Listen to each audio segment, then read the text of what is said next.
Hi friends. इस video में मैं आपसे शेयर करने जा रही हूँ बैलेंस डाइट जो मदर को लेना चाहिए। उस बैलेंस डाइट में जो रिक्वायरमेंट है डिफरेंट कंपोनेंट का, उसका हमारे शरीर पे क्या प्रभाव पड़ता है और यदि हमारे शरीर पे प्रभाव पड़ता है तो जो हमसे रिलेटेड लाइफ होते हैं उनके शरीर पे भी प्रभाव पड़ता होगा। तो काइंडली यदि हम कुछ लेते हैं तो उसकी जानकारी हमें होनी चाहिए। ऐसे तो सभी लोग जानते हैं कि अ, हमारे बॉडी का स्ट्रक्चर, फंक्शन सब कुछ फूड पे ही डिपेंड होता है, बट हम उसके कुछ कंपोनेंट की बात इसलिए करते हैं क्योंकि कुछ लोग किसी ख़ास मील को प्रेफर करते हैं। जैसे किन्हीं को चावल बहुत पसंद है, किन्हीं को जंक फूड बहुत पसंद है, किन्हीं को जो स्पाइसी फूड है वो बहुत पसंद है, या कुछ लोग स्ट्रीट फूड को भी प्रेफर करते हैं। तो इस वीडियो में हम चर्चा करने जा रहे हैं कि हमें कैसे भोजन करना चाहिए, क्या करना चाहिए और किस चीज़ की प्राथमिकता देनी चाहिए जो हमारे लिए भी ठीक है, हमारे बच्चे के लिए भी ठीक है। तो आज हम जो चर्चा कर रहे हैं वो जो मेजर कंपोनेंट है हमारे फूड का, जो कार्बोहाइड्रेट है, प्रोटीन है, फैट है, रफेज है, अभी हम उन्हीं की चर्चा करें। तो जो कार्बोहाइड्रेट है, जो हमारे मील का मेन कंपोनेंट होता है, जिससे हमारे शरीर को एनर्जी मिलती है, इसे एनर्जी गिविंग फूड भी कहा जाता है। हमारा जो भी एक्टिविटी है लाइफ का, मैं अभी आपसे बात कर रही हूँ, चाहे आप कोई बच्चा खेल रहा है, कोई दौड़ रहा है, या कोई व्यक्ति कोई भी फंक्शन कर रहा होगा, तो उस फंक्शन के लिए उसके बॉडी में जो एनर्जी मिली वह इसी कार्बोहाइड्रेट की बर्निंग से मिली। तो अब आप समझ गए होंगे कि ये कार्बोहाइड्रेट हमारी लाइफ के लिए ज़रूरी है, तो सिर्फ हमारे लिए ही नहीं, उस फीडिंग मदर के लिए भी ज़रूरी है, उस प्रेग्नेंट वीमेन के लिए भी ज़रूरी है जो कंसीव की हुई हैं। तो आप निश्चित रूप से एक प्रॉपर अमाउंट में कार्बोहाइड्रेट उन्हें निश्चित दें। और हो सकता है कि यदि मदर डायबिटिक हों तो डॉक्टर से प्रिस्क्राइब मेडिसिन के साथ जो भी एक फ़िक्स अमाउंट वो तय करेंगी, आप उन्हें इतने अमाउंट में वो कार्बोहाइड्रेट प्रोवाइड करा सकते हैं। कार्बोहाइड्रेट जनरली फ्रूट में पाया जाता है, जो सीरियल्स हैं उसमें पाया जाता है, ग्रेन्स हैं, मिल्क है, शुगर है, राइस है, वेजिटेबल्स हैं, या फिर जो ब्रेड्स बिस्किट्स लोग यूज़ करते हैं उसमें भी कार्बोहाइड्रेट पाया जाता है। अब ये कार्बोहाइड्रेट जो है, यदि हमारे शरीर में इसकी डिफिशियंसी हो जाएगी तो हमारे बॉडी में जो प्रोटीन है वो उस कार्बोहाइड्रेट की जगह पे एनर्जी देना शुरू करेगा। तो चूँकि इस समय हमारे शरीर में प्रोटीन की आवश्यकता होती है, इसलिए काइंडली जो प्रॉपर अमाउंट है उसमें आप कार्बोहाइड्रेट ज़रूर लें। अब प्रोटीन क्या है? प्रोटीन सेकेंड कंपोनेंट है मेजर कंपोनेंट में। जो न्यूट्रिएंट्स है उसमें प्रोटीन का सेकंड स्थान आता है, और इसे बॉडी बिल्डिंग कंपोनेंट भी कहा जाता है। हमारे प्रत्येक सेल में, हमारे प्रत्येक बॉडी पार्ट में, हमारे प्रत्येक नर्व्स में, हमारे ब्लड में, और इवन मेरे जो या आपके जो जेनेटिक मटेरियल्स होते हैं उसमें भी प्रोटीन का कोर फंक्शन है। तो प्रोटीन एक ऐसा बेसिक चीज़ है जिसके बिना लाइफ की तो कल्पना नहीं की जा सकती है। तो प्रोटीन निश्चित रूप से प्रॉपर अमाउंट में लेना चाहिए, क्योंकि ग्रोइंग बेबी के लिए भी प्रोटीन की ज़रूरत होती है।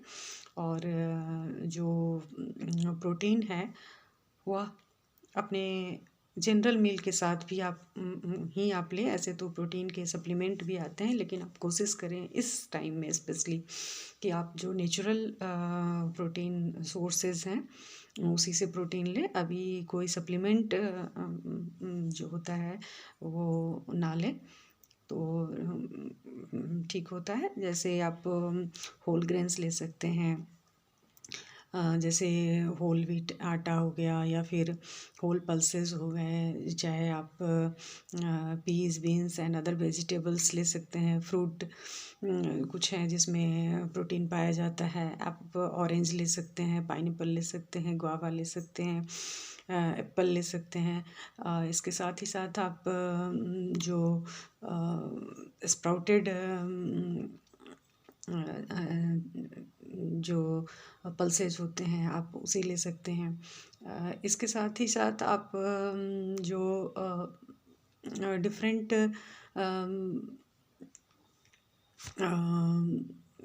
नॉन वेज आइटम्स होते हैं, जैसे फिश हो गया, एग हो गया, पोल्ट्री मीट हो गया, सब में प्रोटीन पाया जाता है। अब ये प्रोटीन जो है वो बॉडी बिल्ड भी करता है। आपके अंदर जो बेबी फॉर्मेशन हो रहा है उसमें भी सेलुलर फंक्शन में फंक्शन करता है। और हमारे बॉडी में जो हार्मोन्स हैं, एंजाइम्स हैं, एंटीबॉडीज़ हैं, या फिर जो हमारे शरीर में सेकेंडरी एनर्जी प्रोवाइडिंग एलिमेंट है वो प्रोटीन ही है। तो इसके लिए हमें ईच डे एक लिमिट में प्रोटीन भी लेनी चाहिए। अब थर्ड है फैट। अभी मैंने इससे पहले की वीडियो में बताया है कि फ़ैट नहीं लेना चाहिए, ओवर फैटी फूड नहीं लेना चाहिए। बट आपको पता होना चाहिए कि फ़ैट जो है वो बहुत सारी चीज़ों के लिए ज़रूरी भी होता है। जैसे हमारे बॉडी का जितना सेलुलर स्ट्रक्चर है उसमें फ़ैट है, हमारे सेल मेम्ब्रेन में फ़ैट है, हमारे स्किन में फ़ैट है। इवन कुछ ऐसे विटामिन्स होते हैं वो भी तब तक फंक्शन नहीं करते जब तक कि हमारे बॉडी में फ़ैट अवेलेबल नहीं होता है, जो फ़ैट सॉल्युबल हैं। तो फ़ैट की मौजूदगी तो हमारे शरीर में चाहिए ही, बट आप फ़ैट को उचित मात्रा में लें। अब आप जो ले रहे हैं फ़ैट वो किस फॉर्म में है, कौन सा फ़ैट आप ले रहे हैं, वो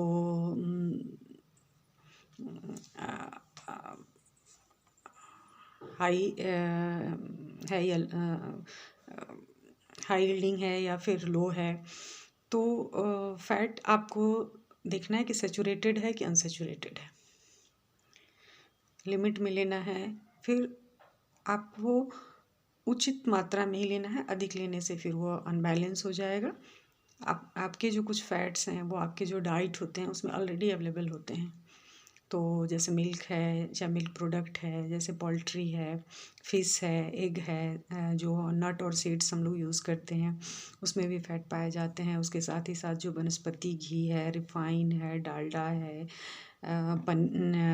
ये चीज़ है, इस सब में फ़ैट है।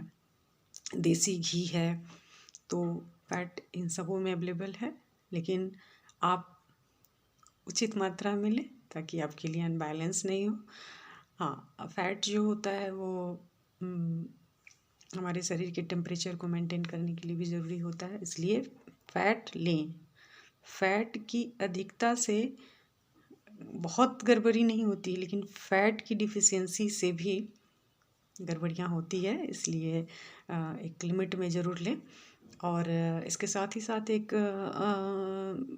जो मेन कंपोनेंट है, जो ये न्यूट्रिशनल तो नहीं है बट हमारे शरीर के लिए बहुत ज़रूरी होता है, और वो होता है रफेज। इससे आपको बहुत न्यूट्रिएंट्स नहीं मिल रहा है, लेकिन साथ ही साथ जब हम अपने मील का अरेंजमेंट कर रहे होते हैं तो हमें ध्यान देना होता है कि हमें अपने पेट को भरना भी है। तो जो डाइटरी फाइबर्स या रफेज है वो हमारे फीलिंग ऑफ फुलनेस जो होता है वो प्रोवाइड कराता है और हमारा पेट भरा हुआ महसूस होता है। ये हमारे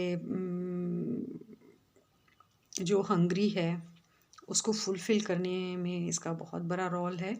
और ये जो बल्क ऑफ डाइट होते हैं वो इसी रफेज़ के कारण होते हैं। ये हेल्प भी करता है स्मूथ एलिमिनेशन ऑफ स्टूल और फेसेस में, और ये हमारे कोलिक क्लीननेस के लिए बहुत ज़रूरी होता है।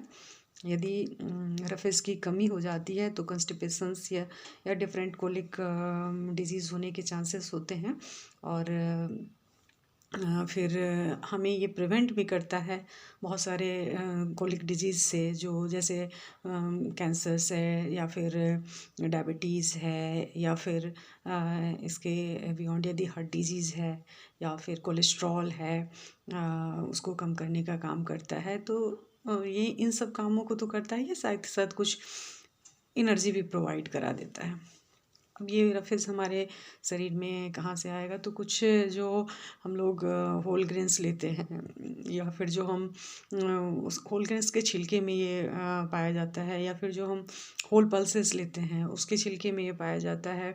और जो वेजिटेबल्स हम लेते हैं या जो हम सलाद खाते हैं उस सब में रफेज़ होता है, और वो हमारे पेट को भरने का काम भी करता है, जिससे आपको एक फीलिंग आती है कि अब आपका पेट भर गया है। तो ये सारी चीज़ जो है वो ज़रूरी है, और इसके साथ ही साथ आपको सफिशिएंट अमाउंट में वाटर भी लेना है, क्योंकि ये सारी चीज़ आप ले लेते हैं और यदि वाटर की डिफिशियंसी आपके बॉडी में है तो भी उनका डाइजेशन नहीं हो पाएगा। यदि डाइजेशन हो गया तो फिर उसका एब्जॉर्प्शन नहीं हो पाएगा जो न्यूट्रिएंट्स है। तो इसके लिए आपको वाटर प्रॉपर अमाउंट में ज़रूर लेना चाहिए और टाइम टू टाइम लेते रहना चाहिए। जो इस तरह की फ़ीमेल होती हैं जिनको अपना केयर करने में थोड़ी असुविधा हो, तो निश्चित रूप से यदि वो जहाँ होती हैं उसके नियर बाय में वाटर बॉटल वे में या फिर जग में ज़रूर रहना चाहिए, जो उनके रिच में हो और वो टाइम टू टाइम ले, चूँकि उसके लिए फिर उनको किसी दूसरे पे निर्भर रहने की आवश्यकता नहीं होती है। नेक्स्ट वीडियो में हम आपसे बात करेंगे डिफरेंट विटामिन्स और मिनरल्स की, हमारे शरीर में उसकी भी आवश्यकता होती है। मैं इसको यहीं स्टॉप करती हूँ क्योंकि वीडियो थोड़ा लंबा हो जाएगा। Thank you.